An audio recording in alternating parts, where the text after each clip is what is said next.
All right, so to explain this, I'm going to work this out in two different ways. Essentially, we're trying to find the y coordinate of this point right here. First thing I would do is I would create a coordinate plane on here, an x and y axis. 5 and 14, remember, are like our y coordinates. So the simplest way of doing it is to make our y axis going through this first point. We could make it harder if we wanted to, but that's the easiest way to do it. And so I have something like this, let's say. So there's my x and y axes. And so next, one option is to literally figure out, because if I'm going to model this with an exponential function, there must be some number that I'm multiplying by every time, the same number, to get from one step to the next.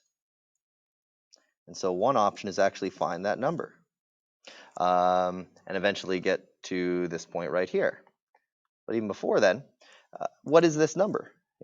We tend to call this, whatever number we keep multiplying by, we call it, usually use the variable r. It doesn't really matter. It's the same number each time. And 5 times this r, 10 times will give me 14. That's what I can tell by looking at this. If it wasn't that like that, then this wouldn't be an exponential function. An exponential function must always have the same number repeatedly multiplying. And so what is that r? Well, let's find out. Let's go, I know that 5 times r to the power of 10 equals 14. Because literally, there's 10 r's here. There's 10 steps to get from 5 to 14, which means r to the power of 10 must be 14 over 5, which I could decimalize, or I'll just leave it as 14 over 5, which means r must be the 10th root of 14 over 5. Now again, I could decimalize this if I want to write down messy decimals, but I now know each time I'm multiplying by the 10th root of 14 over 5. So now I can, if I want, I can write an equation for this model you see in orange.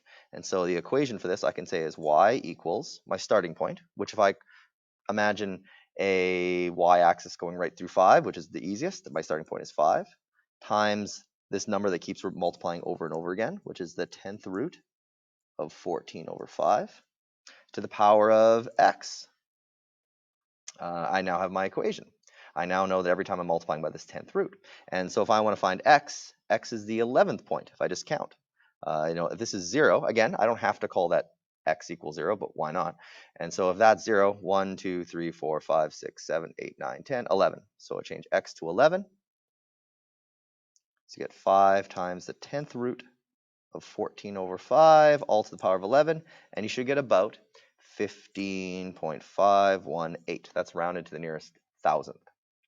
All right, that's one perfectly valid way of doing it. In doing so, I literally found the number I multiply each time. But I don't have to. There's no rule saying I have to figure out that number.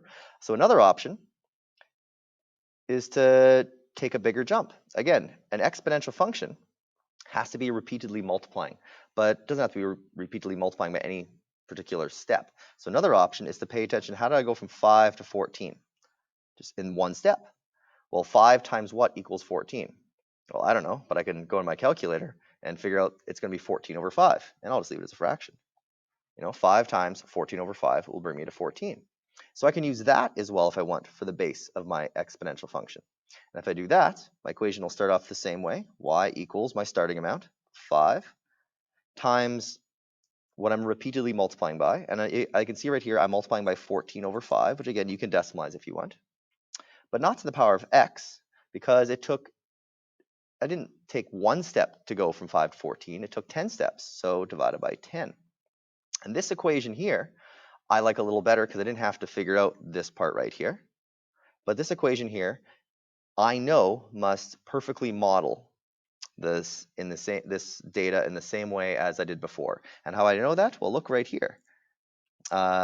14 over 5 to the power of x over 10. A power of x over 10 means the 10th root. This is the same as the 10th root of 14 over 5, remembering what a fractional exponent like this means. And so I can see these are the exact same thing. And so if I wanted to, I could now go y equals 5 times 14 over 5 to x being 11 again over 10. And again, notice what I have right here. 14 over 5 to the power of 11 tenths. That means 14 over 5 raised to the power of 11 and the 10th root of it. That's exactly what we see here. So it's not a coincidence that these two are the same. And so remember, when you're coming up with an exponential model, there's always more than one way. All you need for an exponential model is 2 points. And you could, in this case, I didn't really need to find out what I was multiplying by each step. I could, but in this case, it was probably easier for me just to multiply in one big step.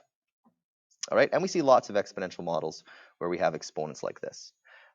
So with that said, I'm going to end this right here.